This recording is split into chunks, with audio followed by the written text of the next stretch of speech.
Alright, welcome to another video. Doing something kind of different today. Recently I went and got a bike fit by Mat Steinmetz at the 51 Speedshop brand, and I kind of wanted to just take a moment and kind of talk you through my experience with it and, my thoughts overall on bike fitting and just if it's something smart that I think everyone should do. So I've worked with Mat Steinmetz for a couple years now. He's always been my go-to for bike fitting. I've worked with Ivan, I'm blanking on his last name, another Boulder-based bike fitter who was one of the big thoughts around the retool system, kind of came from Ivan, and Matt's kind of on the other side of that coin. Ivan is, I would say that the way they do it differently is that Ivan will fit you only based on the numbers, whereas Matt will kind of fit you and then use the numbers to confirm the fit. So they kind of take two different approaches that should get the same answer. I personally have always kind of gone with Matt because I've felt that his experience and the people he's fit kind of lends him to work well with me. I really want to be hands-on with everything I do and everything that happens with my bike equipment setup. So that's just something that I feel I can really achieve with Matt. So that's kind of what led me to then, have Matt be the person who fits me on this bike, which is going to be my road race and gravel bike, which is going to be something I've always done. Road races, I've always done gravel races, but in 2020, I really want to diverse my brand and kind of not only participate, but really have a go and really market my appearance there. I have a couple on the schedule, mainly around the Steamboat gravel event. So this is just kind of a step towards that. Getting this equipment set up and just getting it ready and this fit.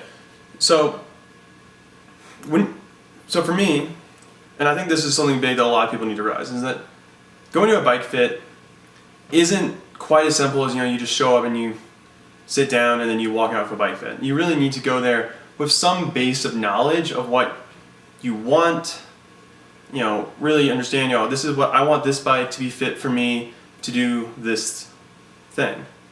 So for me, I knew, all right, I want a bike that fits like a road bike, fits very, I wouldn't say aggressively. I knew that I wanted it for very long days. I knew that a lot of the road races, a lot of the gravel events, and a lot of the training I do on this bike are going to be really long days. We're talking 4 hours plus in the saddle. So I knew I didn't want to get it fit like a crit bike where I'm, basically, in the drops or nothing. I wanted it to be more relaxed. So that was something that, I kind of read up on before going into that, which, especially for triathlon. Triathlon's, the bike fit in triathlon is exponentially more important than it is on a road bike, because you not only have the biomechanical part, but you also have the aerodynamic part. And I can't stress enough that it's worth just taking time to go and look at what other people's bike fits have, and just understanding, okay, someone has this bike fit for this reason, or this bike fit for this other reason. Because you're going to notice is that everyone's body is so different that you just can't have one bike fit across the board. So you just need to kind of do your research, and then you'll find out what's right for you with your bike fitter. Now, for a road bike, I honestly didn't know that much going in about what the biomechanics should look like. So I also was able to learn a lot with Matt, which I always value a lot. But they're not like going in there. I think saddle was the big one. I've never overly taken that much time to look at my road bike fit, but I really wanted to do it right this time. So we tried, like 6 different saddles over a pretty short period of time. And what we really wanted is that I do have a very naturally aggressive fit on me. So when I ride on my TT bike and on my road bike, I have a lot of pelvic tilt. I tilt really far forward. So my pelvis just tilts, and what we need is very similar to a TT saddle where it has a nice big back and then a kind of a narrow front that will allow me to do that. So we swapped out a bunch. We tried a lot of just TT saddles till we found one that worked for me. And then we were able to take that, and then it was fairly quick after that we were able, that was the big change, you know, changing the saddle. Then after that, it was not that big of a process for Matt to then adjust where the saddle laid on the seat post, the saddle height, to pretty quickly get just that correct. And then what he did is he noticed that just by changing that, we didn't have to change that much in the front end. We slightly moved my hoods up a little bit on the handlebar, just so that way it was a little bit more relaxed, a little less pressure on my palms. Since I broke my scaphoid, I get pretty numb in this hand pretty quickly if I'm putting too much pressure on the palm. So we, addressed that, and that was pretty much it going through the bike fit. We really, you're there for 2 hours, but you realize that a lot of the time is spent with the tinkering of swapping out the saddles and all that. But what you do isn't really that much when you lay it out. So I found that really interesting. Yeah, overall, I would say that Mat Steinmetz was really a phenomenal bike fit, and it was really phenomenal just learning from him. And now I realize that a lot of people probably can't get fit by Matt because he's only in Boulder. I don't really know of any other times he's traveling somewhere else. So if you ever, if you're looking to get your bike fit on your TT bike or your road bike, I think the most important thing is that you need to go and just try to go into the bike fit with already as much knowledge as you can, and don't try and backseat drive the bike fit, but it will just give you the ability to tell them what you want much more accurately. Because if you can describe to them, hey, I really want this to be correct, then that's something great.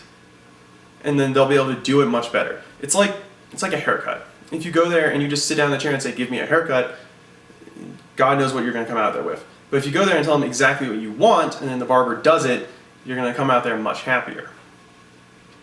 So with bike fitting, there's another big part that isn't really talked about as much, and that's your form on a bike. This is a lot more focused on triathlon, but road biking is still the same. Someone can give you the best bike fit you can have, but you can still ride that bike fit with bad form. Triathlon, for example, someone can fit you really well, but you still need to be able to then ride it and get comfortable tucking your head, putting your head where it's supposed to be, and then being comfortable riding that.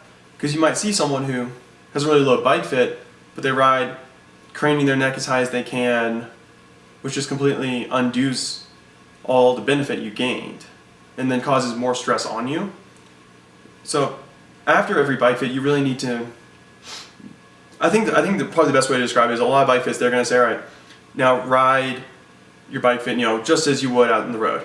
And we're all going to do the same thing. You're going to try and just tuck your head as low as you can, where you can't see anything past your hands, and you're going to hold that, and they're going to take a video, and they're going to say, oh, this looks great, because it does.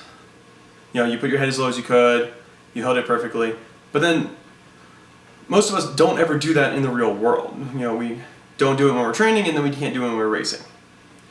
And I would say that's probably a big point that a lot of people need to change, is that they need to be in their bike fit, and then when they say, put your head, where you would race in, you go and slam it, look at the video, remember how you felt holding it there, and then go out on the road and practice that. Because that's where all the benefit's going to be, is if you can hold the perfect form correctly over the course of a race. So, and your bike fitter might have a great regimen for you to be able to get there. I personally feel that the only way I can ever practice is on a road. On a trainer, yes, I can hold it, but it just doesn't feel the same. You don't have the same stress in your upper body when you're holding the tuck. So something small, just simply hold it for 5 seconds, look up for 20 seconds, and just do that. Give yourself an interval for it. Say you want to do 10 times, 5 seconds in the tuck, 20 seconds up. And then just slowly keep building that up until you're able to hold in the tuck, you're able to be confident in the tuck. Because that's also the thing, is that the reality is you can't see that much in front of you when you're holding the tuck. So you're never going to be able to do it for incredibly long period of time, because just for a safety reason, you need to be able to make sure there's nothing in the road. But you also just have to be able to have the nerve that, all right, I'm going hard in the tuck. I can't at this moment see what's in front of me, but I just looked a moment ago and I know there's nothing there. So you just need to believe that, have the confidence to just hold the tuck. And then, after you start getting comfortable with it, then you need to start adding power when you do it. And eventually you're going to get to the point where every time you do an interval, you're able to just hold your tuck the whole time, which is what you want. So that's kind of my overall thoughts.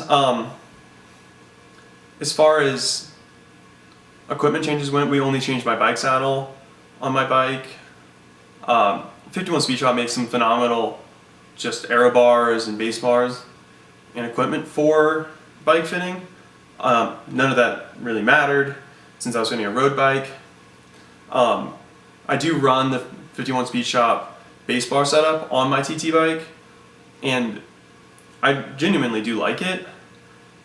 It's not overly necessary or relevant when you're getting a bike fit. Matt can fit you with whatever you have and can work with what you have, which is also another big asset. That yes, he has kind of this arsenal of equipment that he can swap out for you to get you more optimized, but he can also do a phenomenal job with just the stuff you have, which is something big, because bike fits aren't cheap. Last thing you want is to go to an expensive bike fit, but then have to pay just as much swapping out equipment while you're there. Okay, setup number 2, because the camera decided that after 11 minutes of filming, it decided to not film anymore. God knows why, but I kind of forgot where my train of thoughts were going because it kind of cut me off. But overall, Mat Steinmetz, a great bike fitter. 51 Speedshop makes great products. I'm going to throw the 51 Speedshop link in the bio below. And honestly, if you guys, I really do appreciate feedback and really do need it to kind of help me understand what direction I want to take this channel in. YouTube's going to be my big focus for 2020, and I really want to grow this channel.